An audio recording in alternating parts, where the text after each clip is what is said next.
अस्सलाम वालेकुम। I am Chaudhary Shahad. Welcome to the YouTube channel electrical test preparation by Chaudhary Shahad. तो हम chapter number 7 DC motor BL थ्राजा का डिस्कस कर रहे हैं। तो ये पार्ट नंबर 9 है।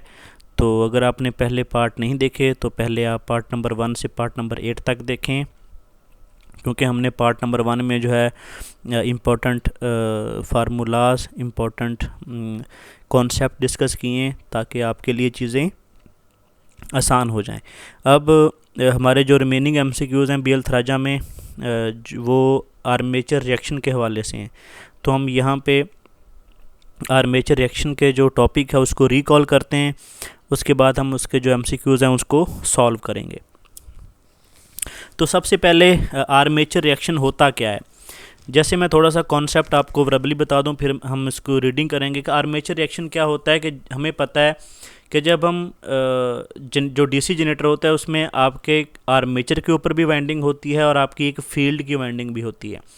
जब आप फील्ड को सप्लाई देते हैं, उसको एक्साइट करते हैं, तो आपका एक फ्लक्स जनरेट होता है जो कि आपके आर्मेचर के कंडक्टर को कट करता है और आपके आर्मेचर के कंडक्टर में EMF इंड्यूस होती है। तो इस तरह आपके जो है वो आर्मेचर के कंडक्टर में जो आपकी करंट जनरेट होता है जो कि लोड को सप्लाई होता है। जो फ्लक्स आपका फील्ड वाइंडिंग प्रोड्यूस करती है उसको हम मेन फ्लक्स बोलते हैं, मेन फील्ड बोलते हैं। लेकिन जब वो आपके रूटर के कंडक्टर को कट करता है तो आपके रूटर के कंडक्टर में भी करंट इंड्यूस होता है। तो उस करंट इंड्यूस होने की वजह से आपके रूटर के कंडक्टर्स में भी एक फील्ड जनरेट होता है। वो जो फील्ड है वो आपके मेन फील्ड को, जो आपकी शंट फील्ड वाइंडिंग ने प्रोड्यूस किया था, उस फील्ड को डिस्टॉर्ट करता है, डीमैग्नेटाइज करता है या उसको मैग्नेटाइज करता है। ये 3 इफ़ेक्ट करता है। जो आपका आर्मेचर के कंडक्टर का जो फील्ड है वो आपके मेन फील्ड को डीमैग्नेटाइज करता है, मतलब उसके ऑपोजिट होता है, या उसके उसी डायरेक्शन में कभी हो तो उसको ओवर मैग्नेटाइज कर देता है या उसको क्रॉस मैग्नेटाइज करता है। तो ये बेसिकली इस इफ़ेक्ट को हम आर्मेचर रिएक्शन बोलते हैं। अब इसकी थ्योरी पढ़ते हैं कि the conductor of DC generator carry current when generator is loaded. क्योंकि जब आपका जो आर्मेचर कंडक्टर होते हैं डीसी जनरेटर के, वो करंट को कैरी करते हैं जब जनरेटर आपका लोड पे होता है।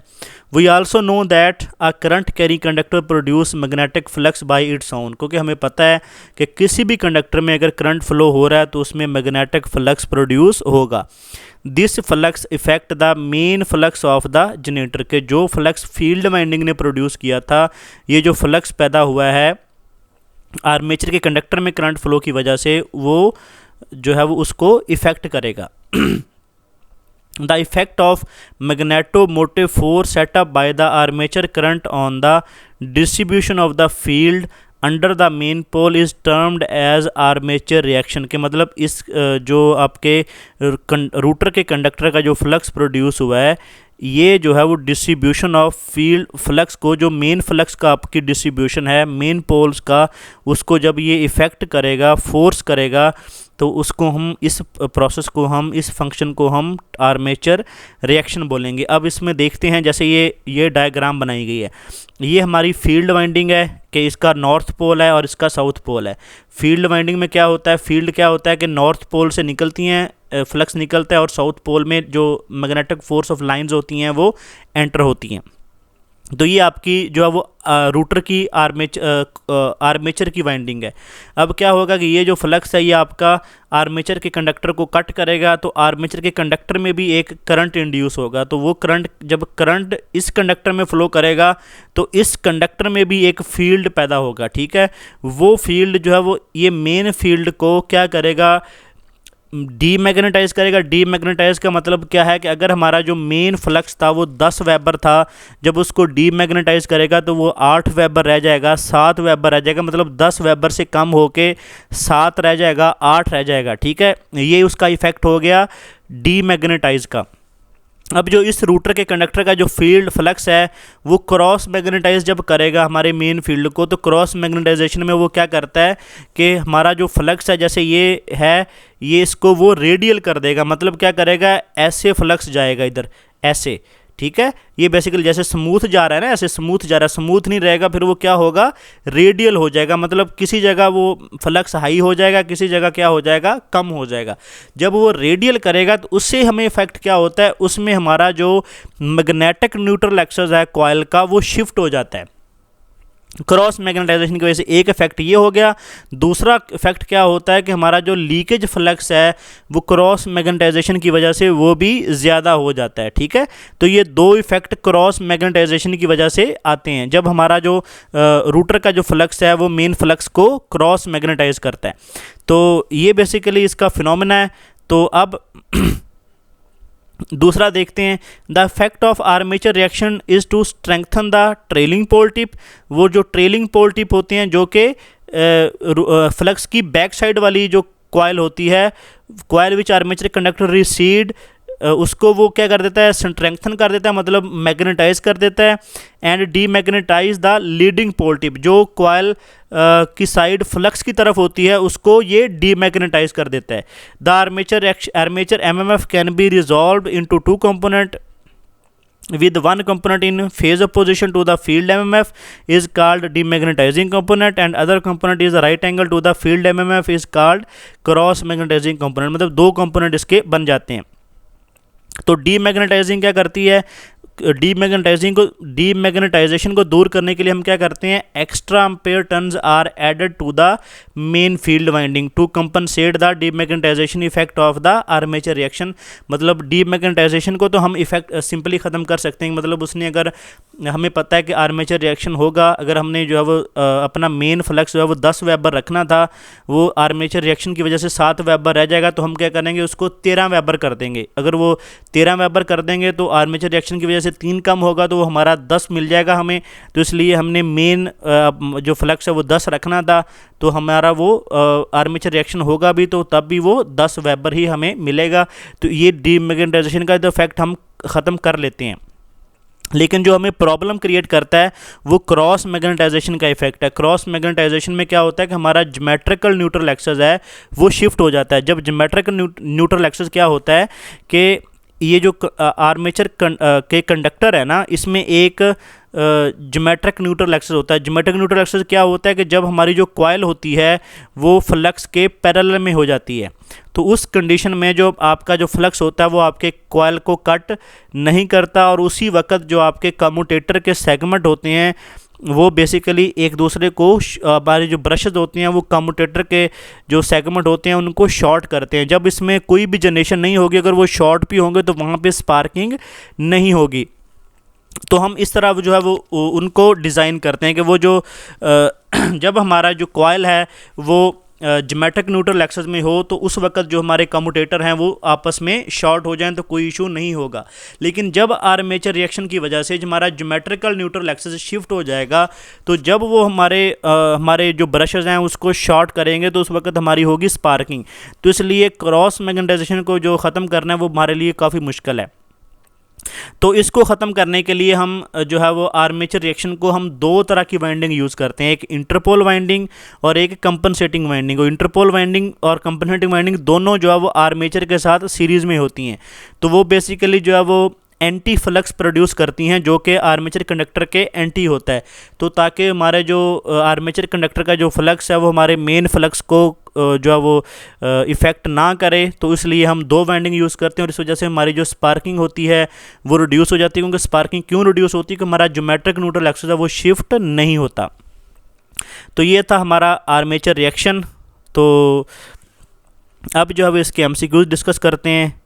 MCQs नंबर 365 है कि in DC generator the armature reaction result in ये demagnetisation the leading pole tip and magnetisation at the trailing pole tip. जैसे हमने थ्योरी देखी थी कि ये लीडिंग पोल टिप पे डीमैग्नेटाइजेशन करता है और ट्रेलिंग पोल टिप पे ये मैग्नेटाइजेशन करता है आर्मेचर रिएक्शन।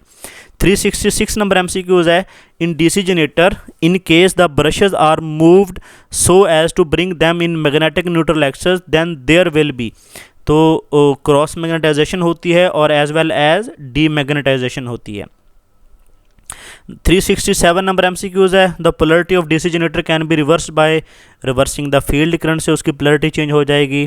368 नंबर MCQs है, in DC generator the brushes on the commutator remain in contact with the conductor which lie in interpolar region. Interpolar region क्या होता है कि जहाँ पे आपके जो कंडक्टर होते हैं फील्ड जिनको कट करता है, तो जो आपके कम्यूटेटर होते हैं वो कॉन्टैक्ट रहते हैं कंडक्टर के साथ, जो कि फील्ड के अंदर कंडक्टर होते हैं, उनको हम बोलते हैं हम lie under the interpolar reason.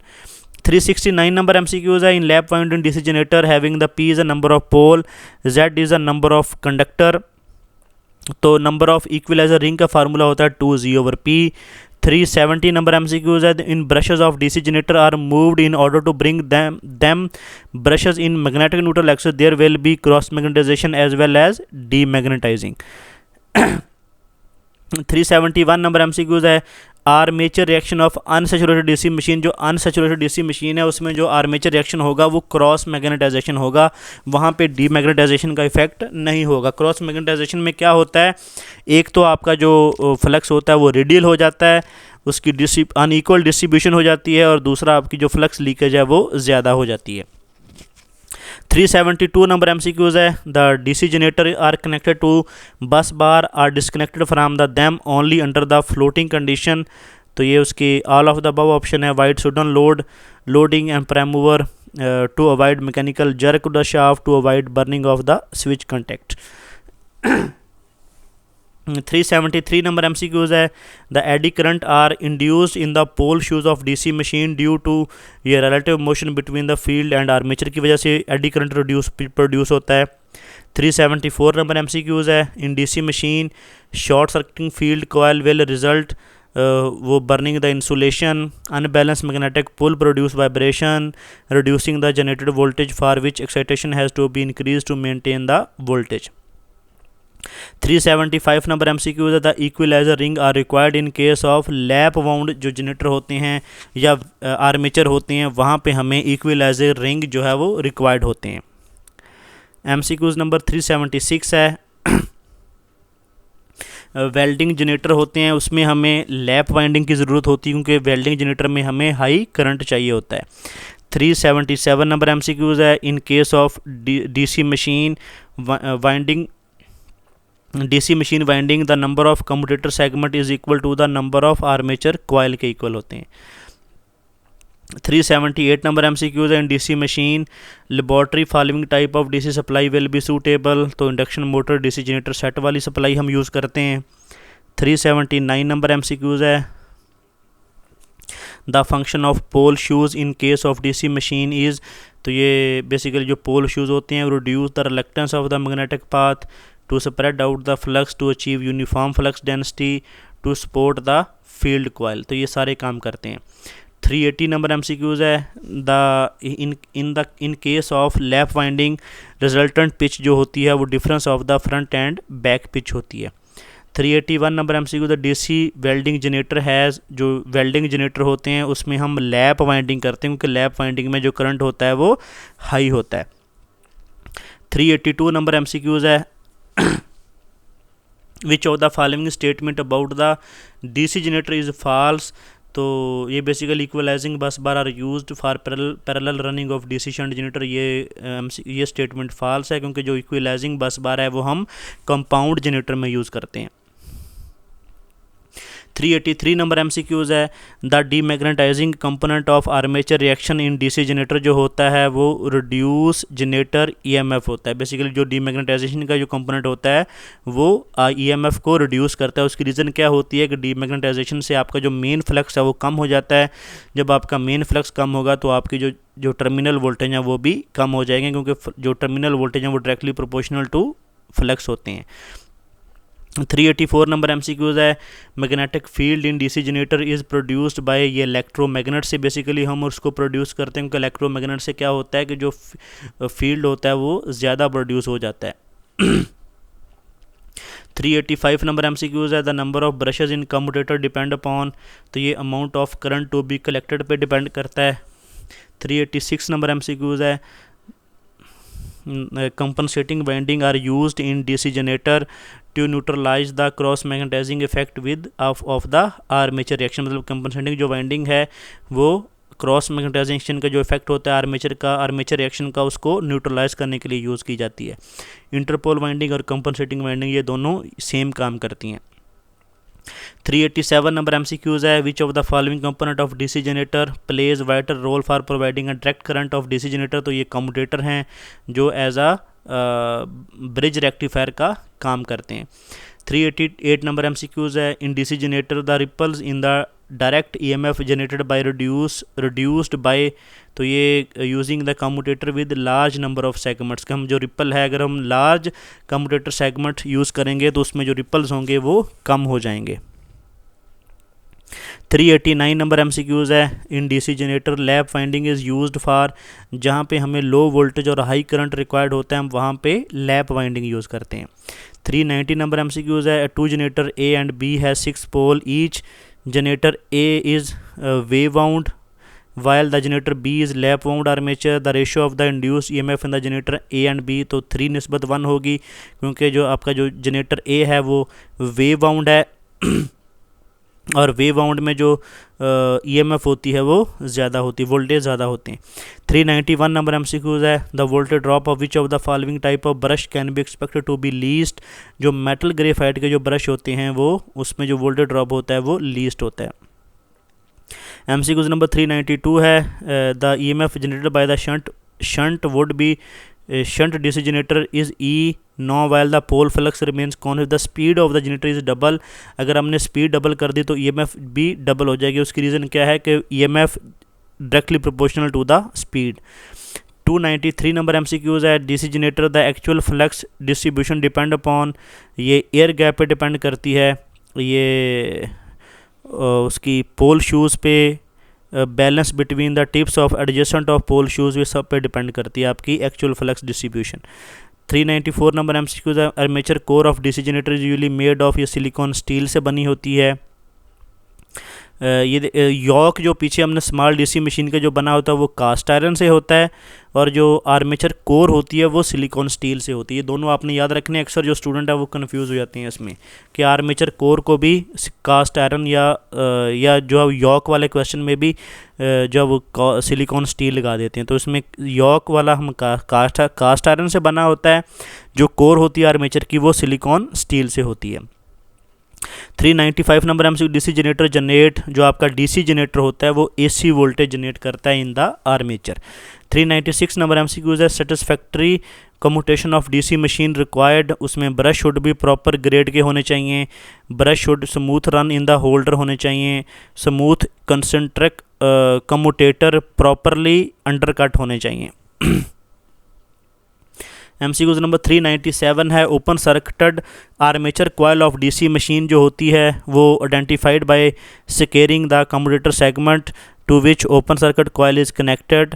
उसके बाद indicate bye spark completely around the commutator, मतलब वहाँ पे स्पार्किंग भी होगी जो कम्यूटेटर कॉइल ओपन होगी।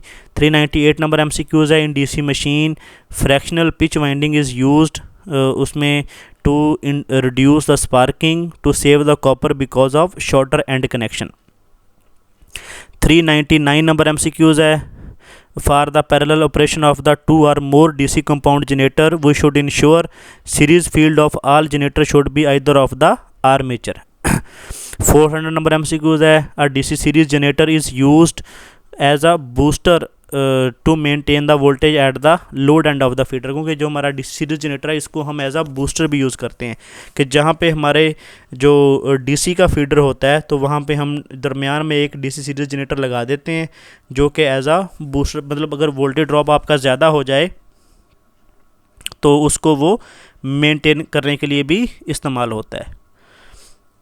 तो ये था हमारा पार्ट नंबर 9। तो रिमेनिंग MCQs हम इंशाल्लाह नेक्स्ट पार्ट में डिस्कस करेंगे। तो अगर आपको वीडियो अच्छी लगी हो तो वीडियो को लाइक कर दें, शेयर कर दें और बेल आइकन को प्रेस कर लें ताकि आने वाली वीडियो का नोटिफिकेशन आपको मिल सके। ओके जी, अल्लाह हाफिज़।